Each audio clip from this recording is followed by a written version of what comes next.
So today is going to be normal for the source because it's different than any other day. And that's kind of what we do around here. And so today I hope that a lot of this will be interactive. And so kids, hey kids, who's a kid here? Raise your hand if you're a kid. Andrea says she's a kid. Awesome. Okay, I have a question. I know that many of you are like way back there, but I want to have some interaction. Would it be cool if you guys moved forward some? I know everyone hates when people do that, but we're like family here and, not entirely professional. So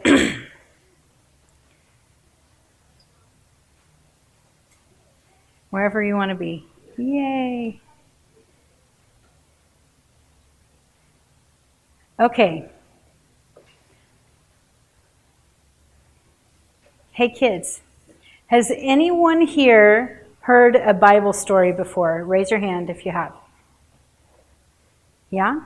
Yeah, you've heard a Bible story before? Cool. Okay, I have a question for you. I want you to think of things that are a mystery. Do you know what a mystery is? A mystery is something that's really strange and you don't even know how it could possibly happen. Okay? Or maybe you don't even know that it did happen, right? But there are things that were really strange and that were mysterious that happened in the Bible, right? Anybody know any stories that were really crazy in the Bible? Water into wine. Jesus turned water into wine. That is pretty crazy. I've never seen that happen in person. Anybody? Gabe? What did you say?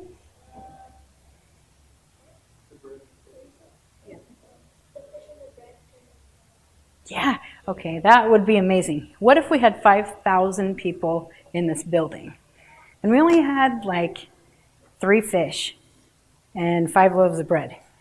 And we had to feed everybody. That was a pretty crazy thing. That was a mystery, for sure. Any other mysteries? Adults, you can chime in too with different mysteries. Kim wasn't an adult when she answered first. I'm just kidding, she was. Any other mysteries you can think of? Linda? Peter was chained up, and all of a sudden the chains went away, and the angel appeared and let him out of the jail. How'd that happen? Yeah. He was let out of jail. His chains fell off. An angel got him out. I've never heard of that happening either. Yes? Noah's Ark. You know what was really mysterious about this? They have said that they didn't even think it had rained before Noah's Ark. And so for God to say, build this giant thing, and he had to build it, and people were making fun of him the whole time, and he was like, okay, God's saying that I'm supposed to build this thing, and then to have every animal be able to get on the ark, and then for it to rain for that long and save all of those animals, it was amazing. That was certainly mysterious. Ryder.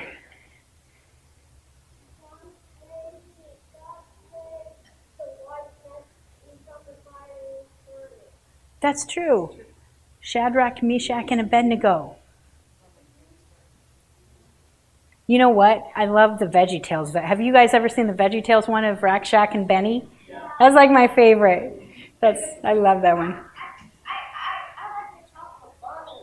True. I could sing the bunny song. How about you? Daniel in the lion's den? Oh, I do not want to go into a lion's den. I've been warned about that. We were warned about that when we were in Africa, and they said, do not get out of your car if there's a lion, because they will eat you, which is crazy. But they never ate Daniel, because you know who appeared there?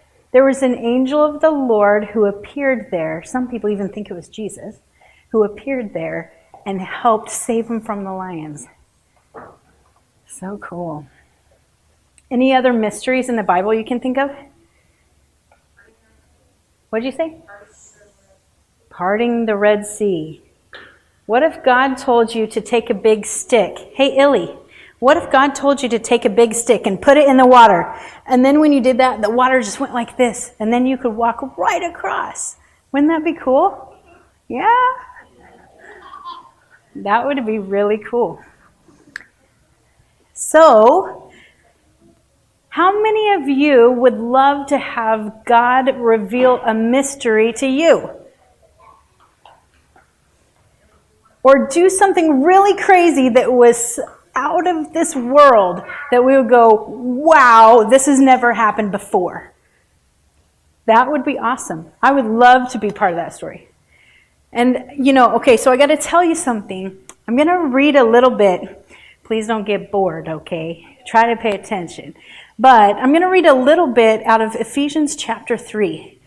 And Paul was talking about mysteries. And so this was something that really, really impacted me when I read about this, because I realized God always, throughout all of the Bible, the way he showed people who he was by revealing mysteries that nobody else knew about and that had never happened before. And so I want to read this because he was talking about things that I thought, no way, how is this possible? So he said, and how the mystery was made known to me in a revelation. Do you know what a revelation is? It means when somebody shows you something, like if something's revealed. So have you ever had like a cloth over something and you don't know what's underneath? And then, ta-da, then you find out the surprise. Maybe it's a cake or something like that. And so anyway, if you do that, that's something being revealed. And when something's revealed to you, it's called a revelation, okay? So God can reveal things to you in 1,000 different ways. Sometimes it could be like that, or sometimes it could be like, whoa, you automatically know it, or maybe he does something awesome like turning water into wine or whatever. So anyway, let's talk about the revelation. So he said, I briefly wrote about it earlier. When you read what I have written, you will be better able to understand the depth of my insight, how I see into it, into the mystery of the Anointed One. When it says the Anointed One, that means Jesus, okay? A mystery that has never before been shown to past generations. Only now are these secrets being revealed to God's chosen people and prophets through the Holy Spirit. Specifically, the mystery is this. This is what the mystery is. By trusting in the good news, the Gentile outsiders, that's all of us, anyone who's not a Jewish person, right, is a Gentile, are becoming fully members of the same body, heirs alongside of Israel, and beneficiaries of the promise that has been fulfilled through Jesus, the Anointed One. So that means God had a chosen people. Have you guys heard of that, where God had a chosen people from Israel? And so he had a chosen people, but what Jesus did was he allowed all of us to become family like his chosen people, which is so amazing. So we could all become one body. Okay? And then it says,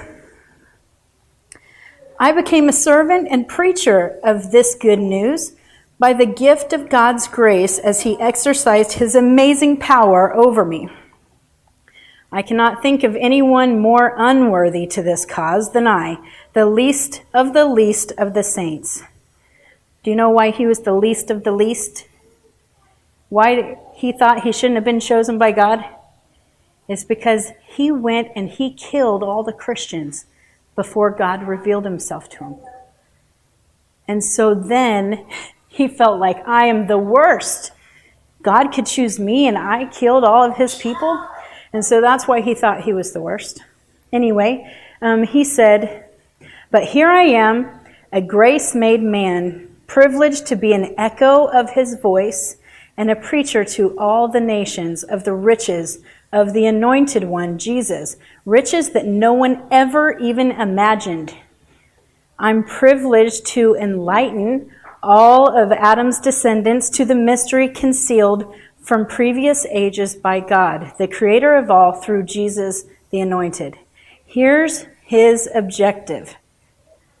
Through the church, he intends now to make known his infinite and boundless wisdom to all rulers and authorities in heavenly realms. This has been his plan from the beginning, one that he has now accomplished through Jesus, the Anointed One, our Lord. His faithfulness to God has made it possible for us to have the courage we need and the ability to approach the Father confidently.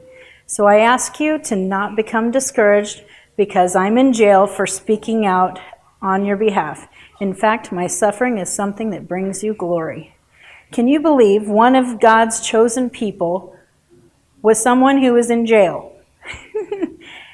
And not only that, the one thing that I found really, really interesting was verse 10.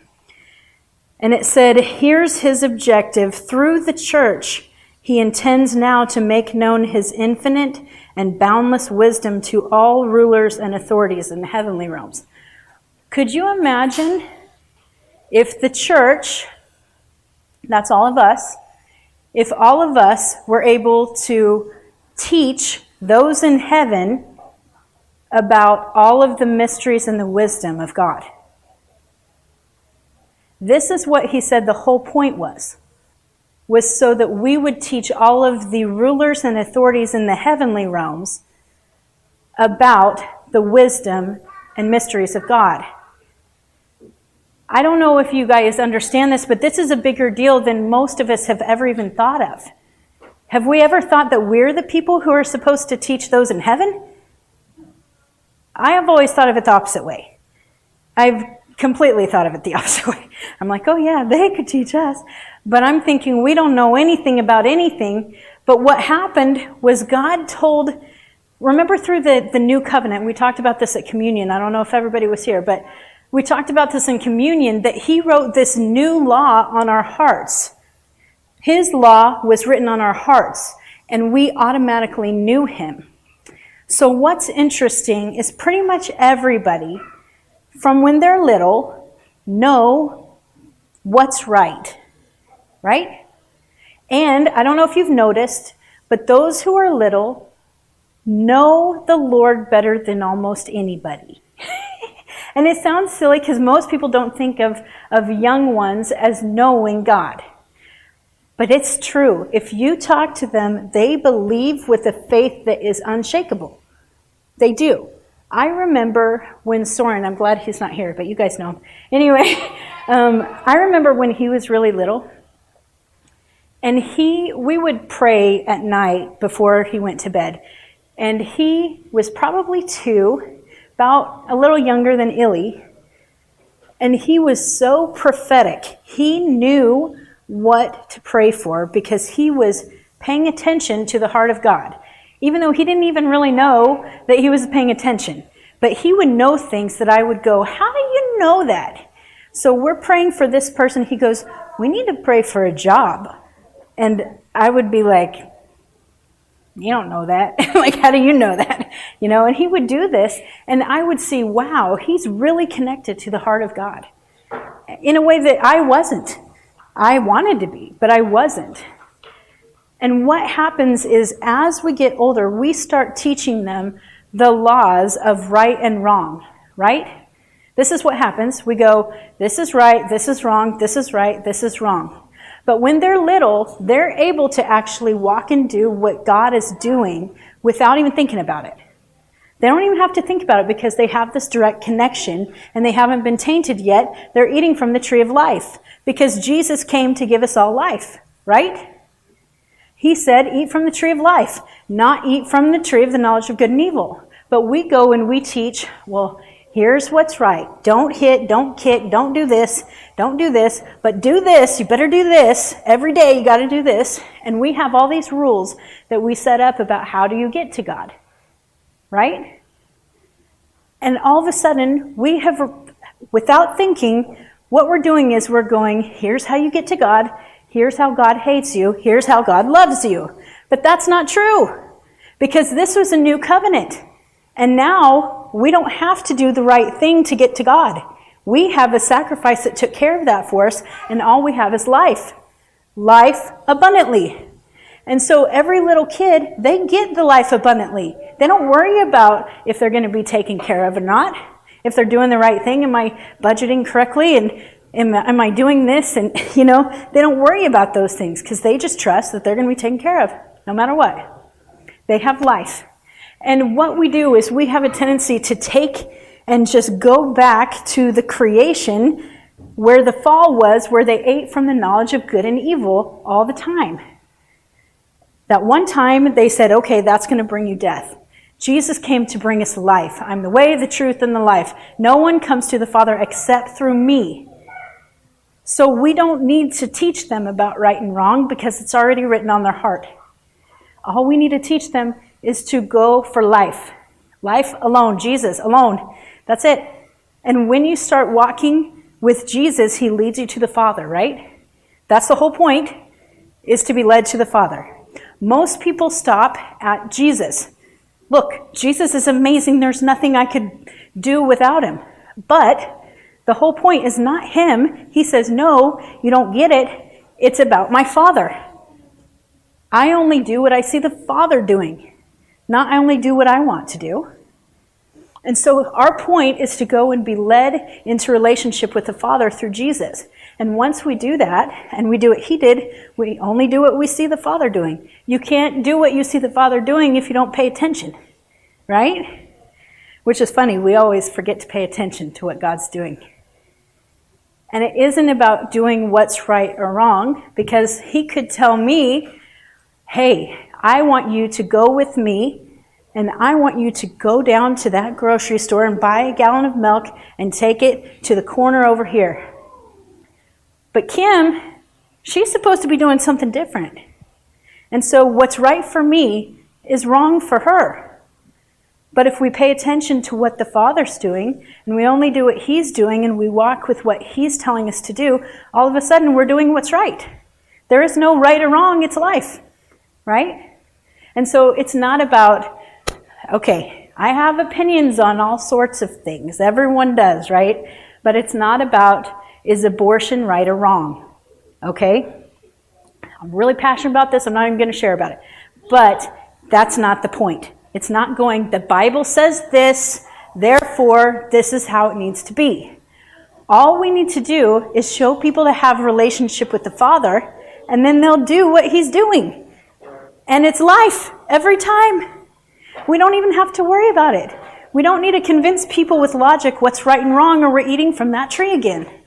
And we can know that that tree leads to death. And so all we have to do is lead them into relationship. And then these mysteries will start happening, and we'll go, wow. What was really amazing to me is when all these mysteries happen throughout the Bible, and then we go, oh, well, this life's pretty boring. I don't know, being a Christian is just, I'm not good enough. Have you ever heard these things? This is very common. We go, I'm not good enough for God. It's not about that. He says it's not about being good. So if we start just walking with him, don't you think that we'll see these mysteries? Lots of mysteries. And these things, we don't have to go and say, well, it never happened in the Bible. Because you know what? Jesus said, everything that's in this book, it will be greater. Greater things than this will happen, and you'll be doing them. And so if we forget that part, then what we do is we go, wait a second, it has to be wrong if it's not this. Or it's right if it is this. And again, we're doing the knowledge of good and evil. Yes, Jason, go ahead. To do right, to me, though I am the very least of all the saints, this grace was given to me to preach to the Gentiles the unsearchable riches of Christ, not the I searched it and found it in the Bible, and so therefore, so is it searchable or is it unsearchable? It's unsearchable, right? Well, a mystery, what's interesting about a mystery is a mystery has to be revealed, right? It's not something that, if you can't find a mystery, it doesn't make sense. That wouldn't be a mystery. If it's a mystery, it means it has to be revealed to you. And so this is what is amazing, is we have to, if we walk with the Father, he can reveal to us his ways, and mysteries that are unknown. This is really interesting because there was something, I won't even mention what it is, but there was something that the Lord revealed to me about what happened a long time ago before even creation happened. And when I had this experience, I thought, but wait a second, how could I possibly know that? And it was like, how could I have this revelation? Nobody else has had this revelation. And I still haven't told anyone about it because it freaks me out, because it's a mystery. But then the Lord showed me, well, how do you think the creation was even written about? And then I was like, right. It had to have been through revelation. They wouldn't have known because it wasn't Adam and Eve who wrote it, right? A long time past is when it was written. And so, wow, okay, obviously, revelation is how people have even written the things in the Bible. And that it kind of blew me away in a way because I realized, wow, this is the way of the Bible. If God is speaking to me like this, this is the way of the Bible. And so this is something that I should be okay with. But what we have a tendency to do is go, this doesn't fit into my box of theology right here. Is God really supposed to show me things that are outside of this? Actually, that's how the Bible was written to begin with. And even when we're reading in the New Testament, they're talking about all of these things and all of these mysteries. And none of that was written about. All of these mysteries, none of it was written about. Jesus coming, it was prophesied, but all of this was not even written until after it happened. And so all of the things that God does with us, they will be written. Whether it's in a Bible or not, it will be written for others in future generations to see and know the love of God. And it has to be His love. Because things can happen that are really cool, but if it's not grounded in the love of God, then it's a false God. And so we have to know that everything that is revealed to us is about Him redeeming us and just wanting relationship. And so whenever we are getting mysteries, we have to steward them well. And when you steward a mystery, that means you're taking care of it and you're giving it out at the right time and you're saving it at the right time, just like you do with money. If you're a good steward of your money, you save it at the right time and you give it out at the right time, right? And so if you steward a mystery, that means, one, you have a mystery to steward.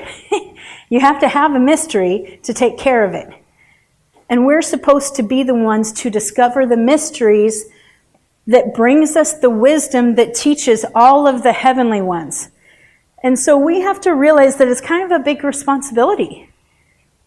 Not to intimidate, but if we're still in this trying to do right and wrong all the time, like, okay, I got to try to be good, I got to try to do the right thing, I got to read my Bible every day, and then I have to pray for 15 minutes, and then I really need to eat the right things, and then I need to exercise, and crap, I just ate the wrong thing again. And you just go back and forth all this. This is me, okay? I'm really describing myself.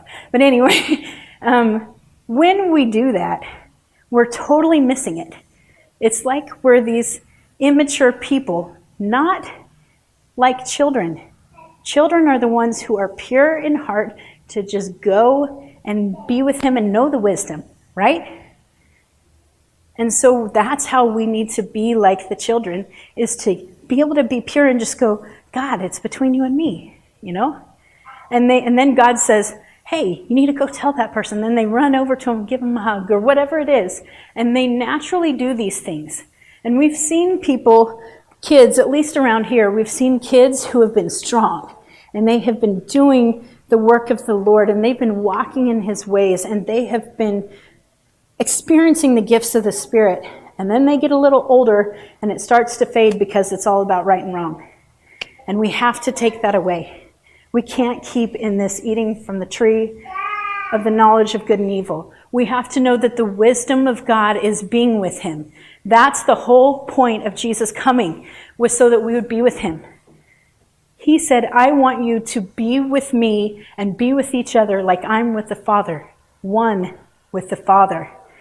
And so if we're like that and we're actually one with Jesus, that means complete intimacy.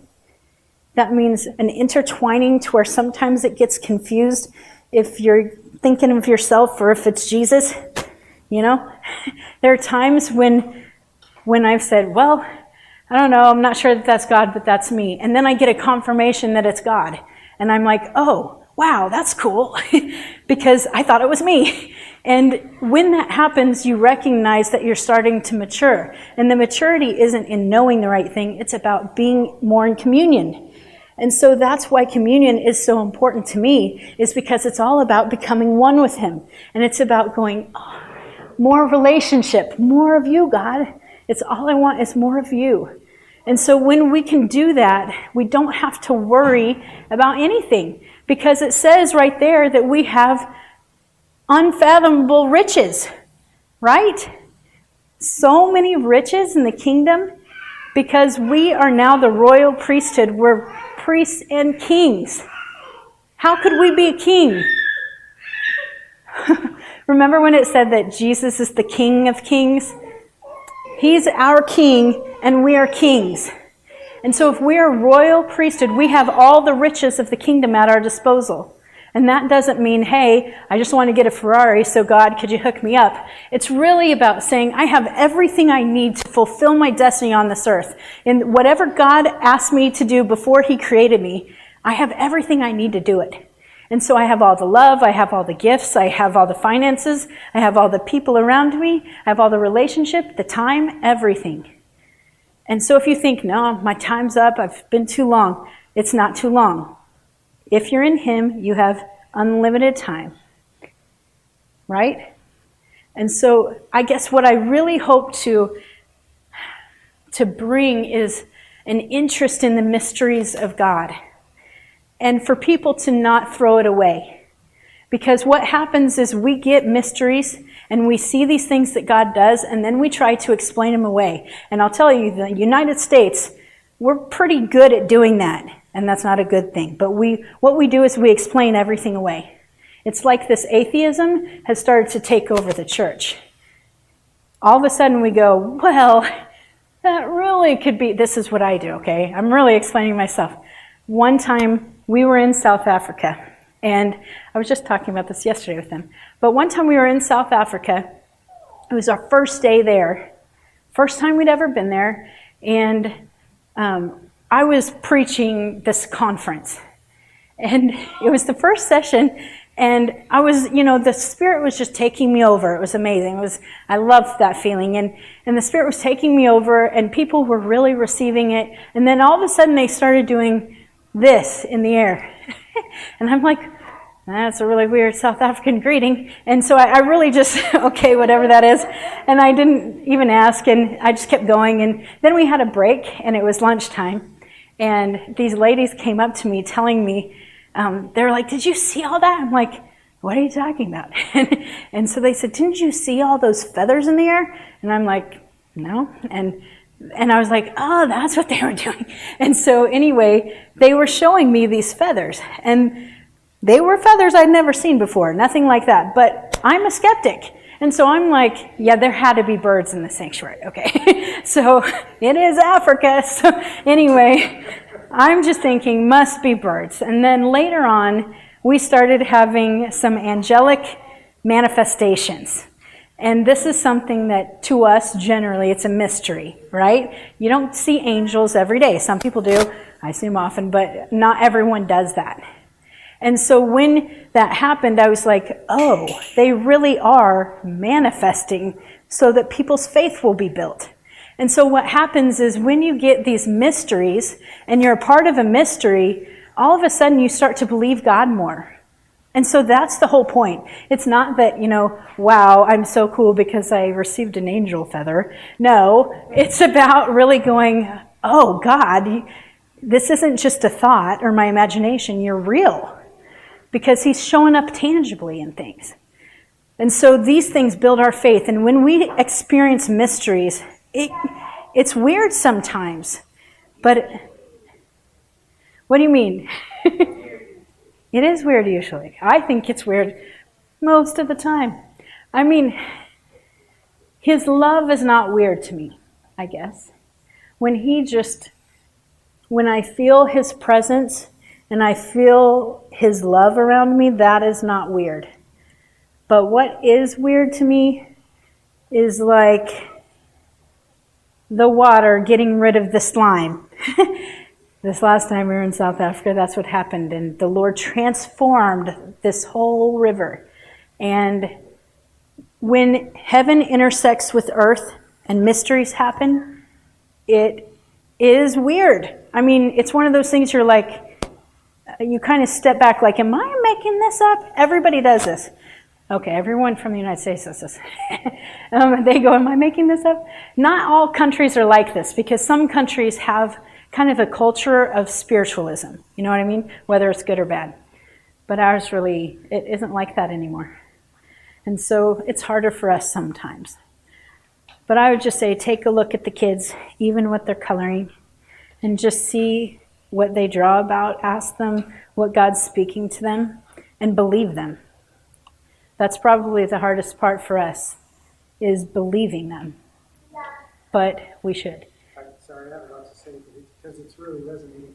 It's interesting that, like, we'll say, oh man, I was really getting tempted by Satan. And that's like a normal thing, like Satan, the adversary, this demonic presence being is tempting me. We all just believe it and we chalk it up to him and his power. But then feathers manifest, and the Creator who said, let there be light, and then light happens, we're like, oh no feathers out of thin air. Right. That's how he created everything. Right. But when it happens again, we're just like, oh no, but then we're like, Satan attacked me, and we just believe it. Weird. It's insane. It's sad that we have more faith in the enemy's work than we do in God's work. Right.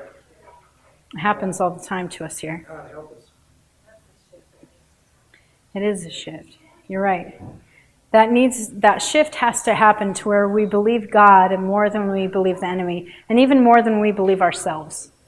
You know, there are things that I've told myself my whole life that were complete lies, and I didn't even recognize it.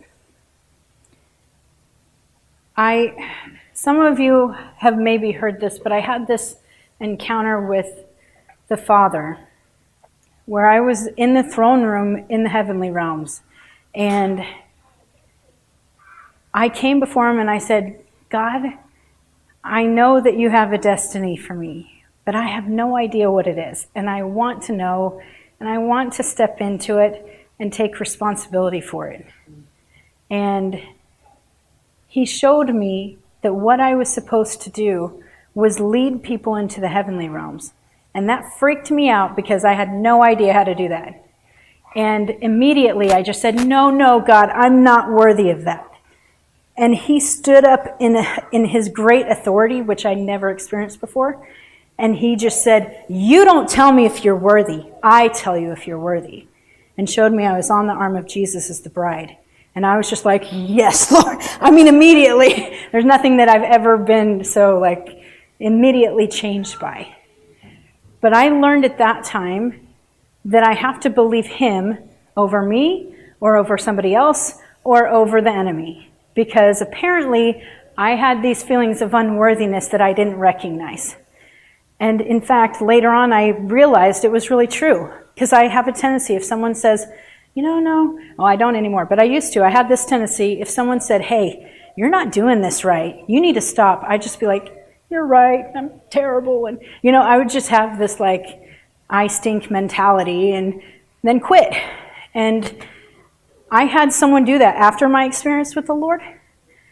And they said, you are not worthy of teaching. You should not be doing this. You need to spend more time under teachers. You should not be doing this. You should not be just learning from the Lord.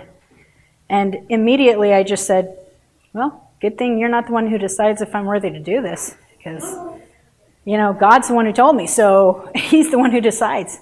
And it's funny because before that, I never would have said something like that. But it was so obvious to me at that point, that was the enemy's schemes trying to shut me down. Because God doesn't say that to me.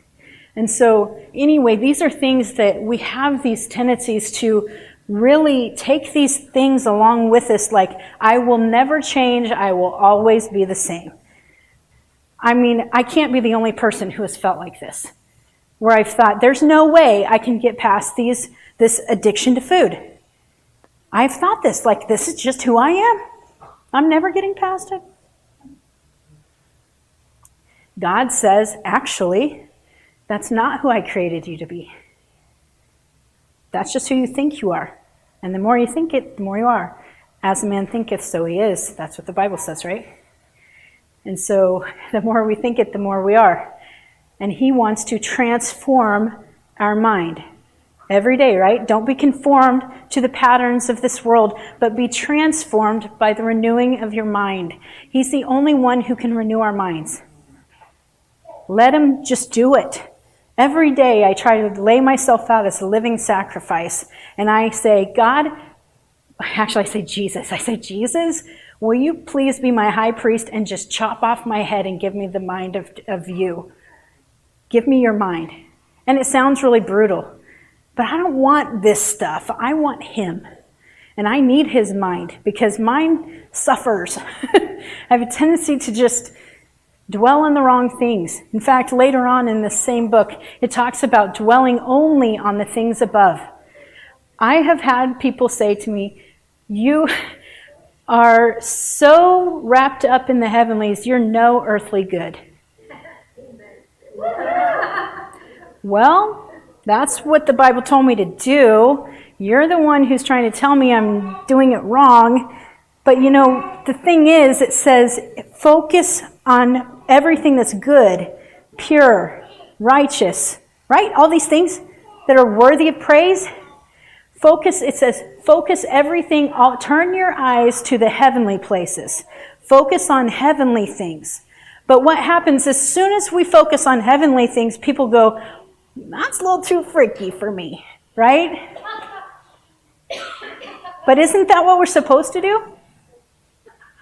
So the whole reason Jesus was crucified was because he was focusing on heavenly things. He was saying, my Father, and they said, your Father? Who do you think you are? Well, I say my Father. You know, that's my Father. I'm going to do what he says. And I'm going to look there all the time. If you don't like it, take it up with him. It's fine.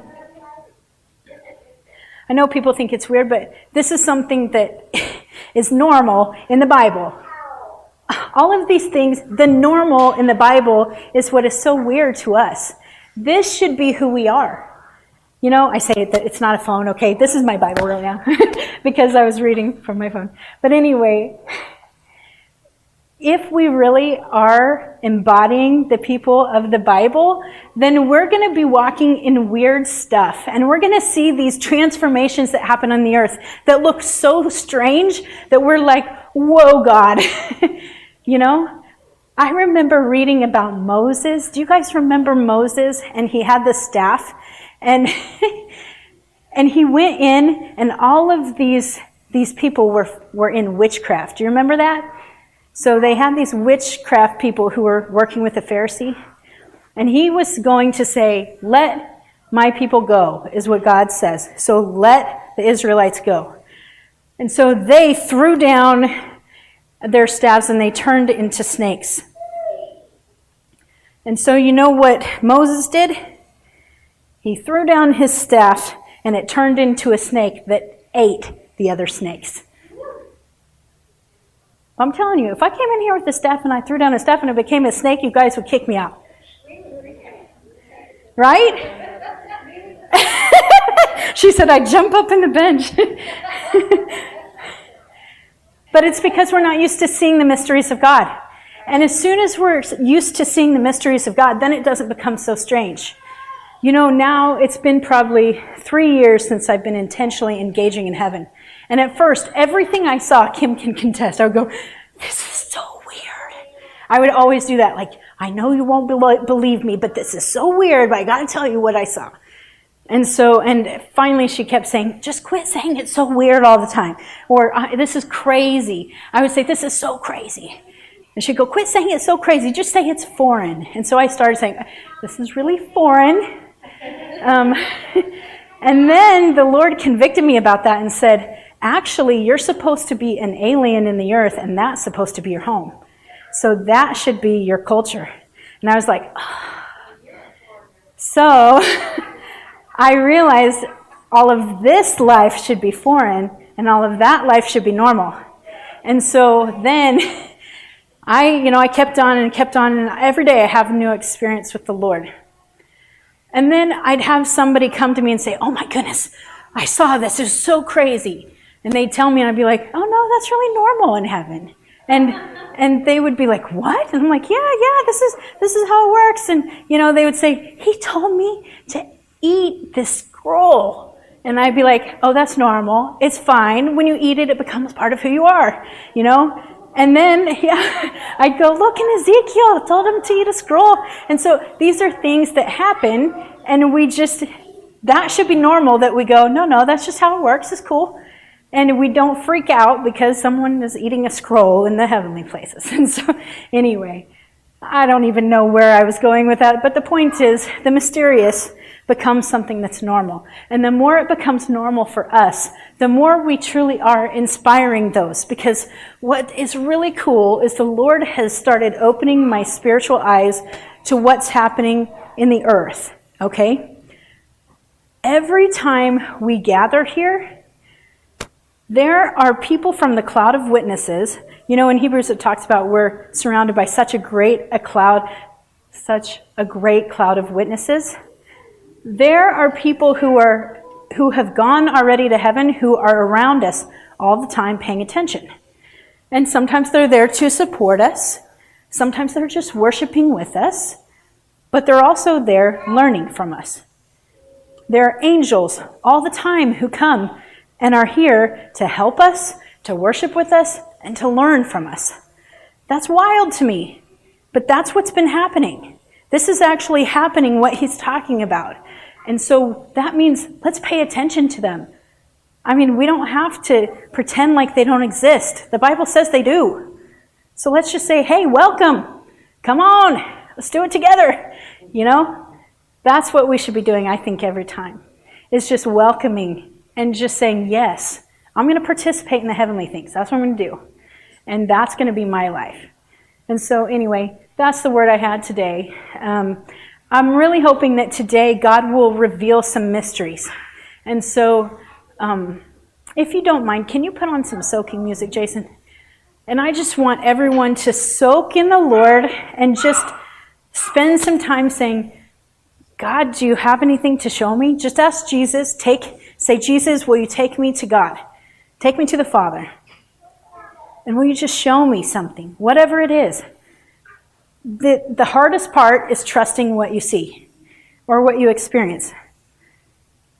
If God shows you a balloon that is floating through the air, follow the balloon and see what he's trying to show you, because it might lead to something that really blows your mind.